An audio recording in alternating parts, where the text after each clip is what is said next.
সুপ্রিয় শিক্ষার্থীবৃন্দ, আসসালামু আলাইকুম। আশা করি ভালো আছেন।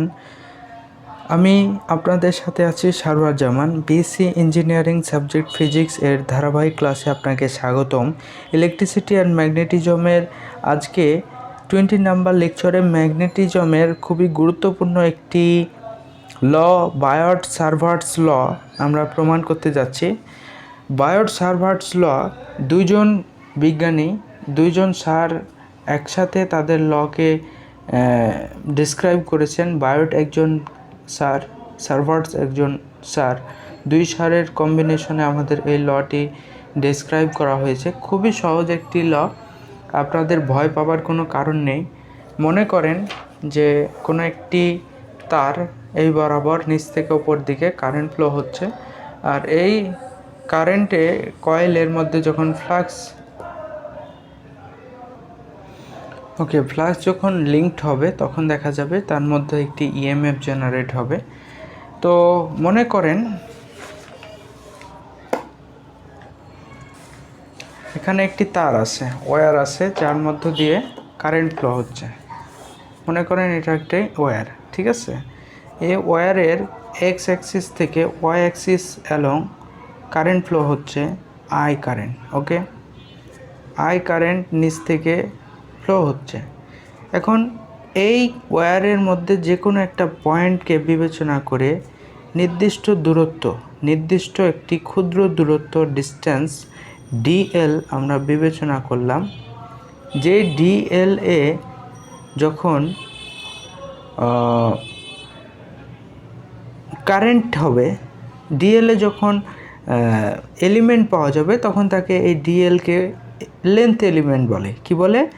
Length element. ডিএল হলো লেন্থ এলিমেন্ট, LENGTH এলিমেন্ট।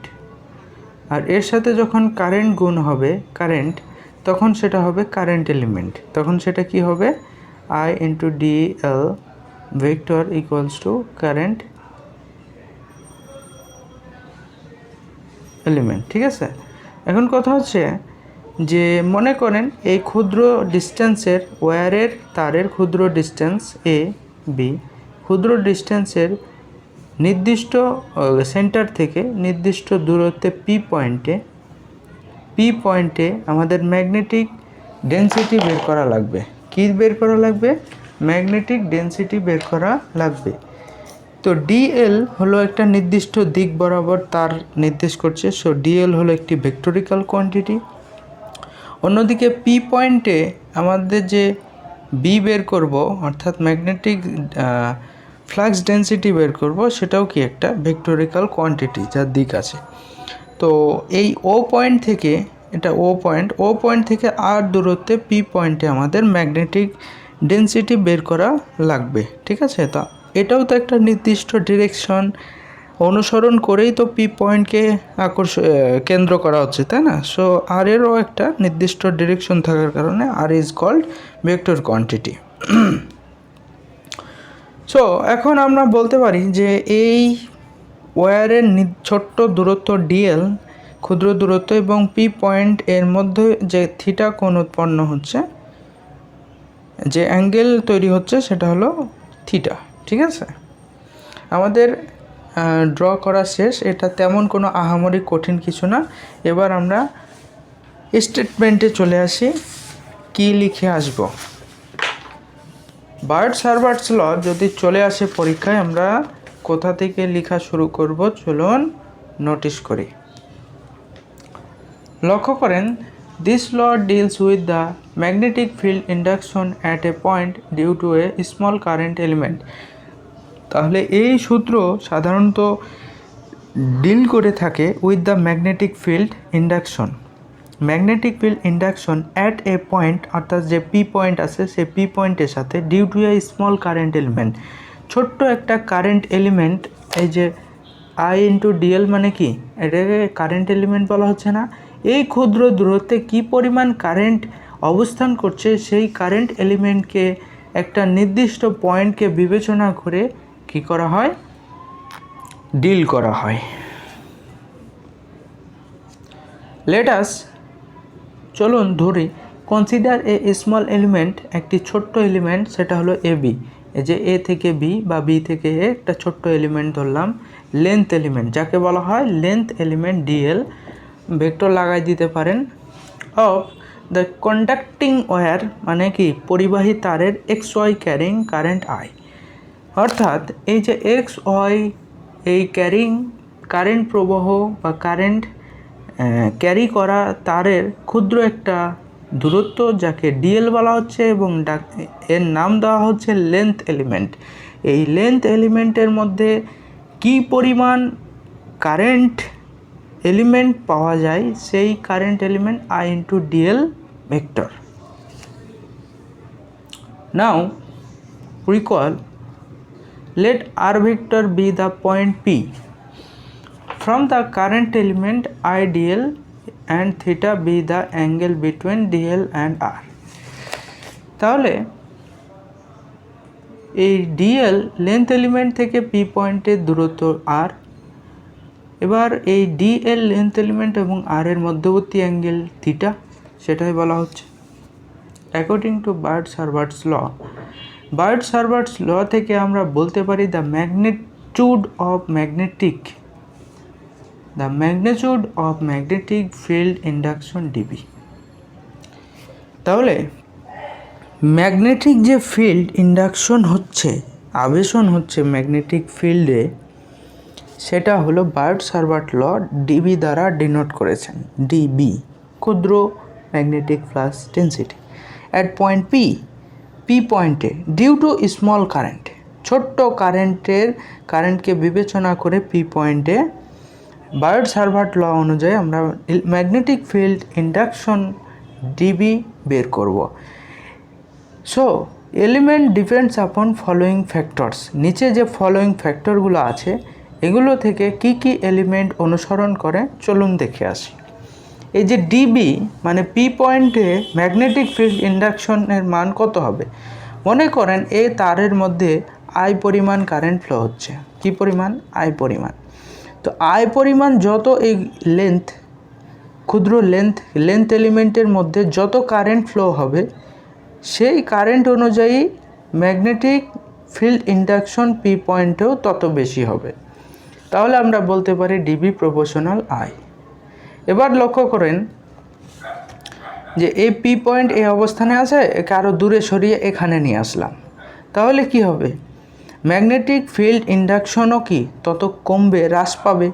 কারণ একটা নির্দিষ্ট যত অল্প দূরত্বে পি পয়েন্ট থাকবে বিবেচনা করব, তো পি পয়েন্টে কি হবে? ম্যাগনেটিক ফিল্ড ইন্ডাকশনও তত বেশি হবে, যত কাছে হবে তত বেশি হবে। এখন যত দূরে নিয়ে যাব তত কি ডিস্টেন্স এই আর এর সাথে কি হবে? ইনভার্সলি হবে না?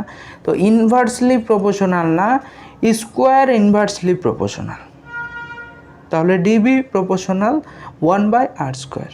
ঠিক আছে, এবার আরেকটা দেখি যে ম্যাগনেটিক ফিল্ড ইন্ডাকশন, এই যে লেন্থ এলিমেন্ট আছে না, এই লেন্থ এলিমেন্ট যদি এই স্পেস থেকে এই স্পেস মানে একটু বড় বিবেচনা করি, তাহলে পি পয়েন্টেও কি সেই পরিমাণ ম্যাগনেটিক ফিল্ড ইন্ডাকশন আবেশিত হবে।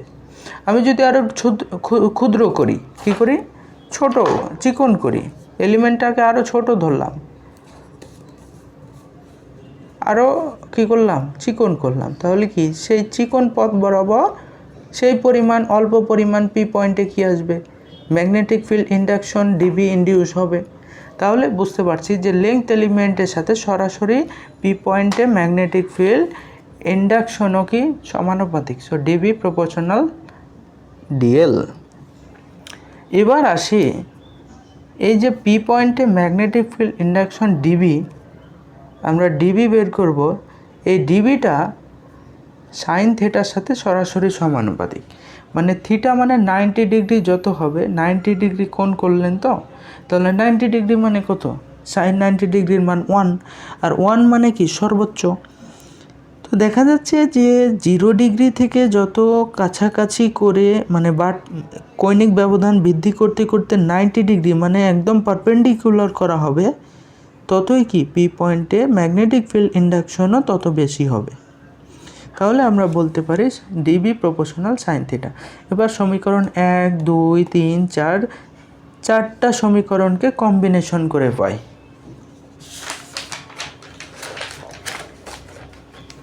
তাহলে চারটাকে কম্বিনেশন করলে কি হয়? তো সুপ্রিয় ভাইয়া এবং আপু, আপনাদের জন্যই বলতেছি। তো চারটাকে কি হলে কি করলে কি হয়, চারটায় যেহেতু গুণ আকারে আছে, তো গুণ করে দেন, I DL sine theta by R square ভাগ আছে, ভাগ করে দেন, তাহলে ডিবি প্রপোর্শনাল। এবার প্রপোর্শনাল চিহ্ন তো সরাতে হবে, প্রত্যেক প্রমাণের তো এটাই কন্ডিশন।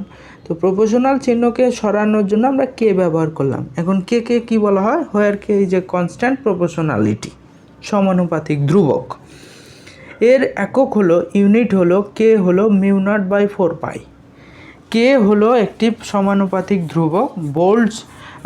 বায়োট-সাভার্টস ল এতে কে হলো সমানুপাতিক ধ্রুবক, যার মান হলো মিউ নট বাই 4 পাই। এখন মিউ নটের মান 8.854 10^12/4 পাই।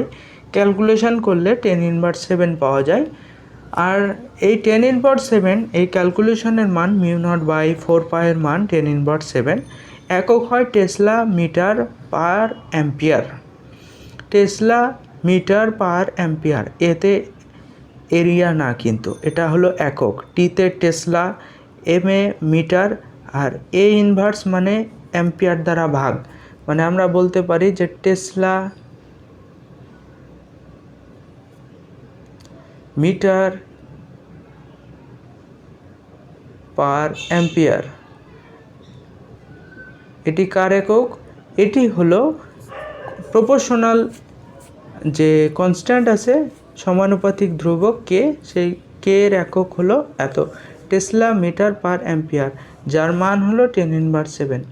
মিউ নট কি? মিউ নট হলো magnetic permeability of free space, মুক্ত অবস্থায় ম্যাগনেটিক পারমিয়াবিলিটি। সো এখন এই ডিবি এর জায়গায় আমরা কে এর মানটা যদি বসাই দিই, তাহলে mu by 4 pi I DL sine theta by R square. ঠিক আছে, তো d B equal to mu nought by 4 pi I. এখন মনে করেন আমরা কাল বের করব। কাল মানে কি? ক্রস গুণন। তো ক্রস গুণনে আমরা ইলেকট্রিসিটিতে পেয়েছিলাম যে কার্ল সবসময় কি হয়? শূন্য হয়। কিন্তু এবার ম্যাগনেটোস্ট্যাটিকে কার্লের মান নির্দিষ্ট একটা মান থাকবে, এবার শূন্য হবে না। কথাটা আমরা নিচে প্রমাণ করব পরবর্তী লেকচারে, যে যখন ইলেকট্রোস্ট্যাটিক ইলেকট্রোস্ট্যাটিক ফিল্ড ম্যাগনেটিক ফিল্ডের মধ্যে যখন কম্পেয়ার করব, তখনই বুঝে ফেলবেন। তো যাই হোক, আমি যে বিষয়টা বলতে চাচ্ছি যে এ ক্রস বি মানে কি? A B sine theta, A B sine theta. তো এখানে কি আছে, আমার ভেক্টরিক্যাল কোয়ান্টিটিতে যদি আমি মান নিতে চাই, এই সমীকরণটা এখান পর্যন্ত রেখে দিতে পারেন, অথবা আরেকটু বাড়াতে পারেন যে ভেক্টরিক্যাল ফর্মে নেবেন। তাহলে ভেক্টরিক্যাল ফর্মে নিলে ওপরে 8 দ্বারা গুণ করবেন, নিচেও 8 দ্বারা গুণ করবেন। তাহলে কি হবে, এখানে লক্ষ্য করেন এ ক্রস বি মানে কি? A B sine theta. DL vector cross R vector মানে কি? DL R sine theta. এবার এই যে ডিএল আর সাইন থিটাকে বানানোর জন্য আর নিয়েছিলাম, বুঝতে পারলেন? তাহলে ডিএল আর সাইন থিটার জায়গায় ডিএল ভেক্টর ক্রস আর ভেক্টর বসাই দিতে পারি। তাহলে d l vector cross R vector by r cube, mu nought by 4 pi. আর এই সমীকরণকে বলা হয় Biot Savart law by in vectorical form. So I hope you understand. Finally, watching the next video upcoming, and take care on your health by the Almighty Allah. Thank you so much. Assalamu alaikum.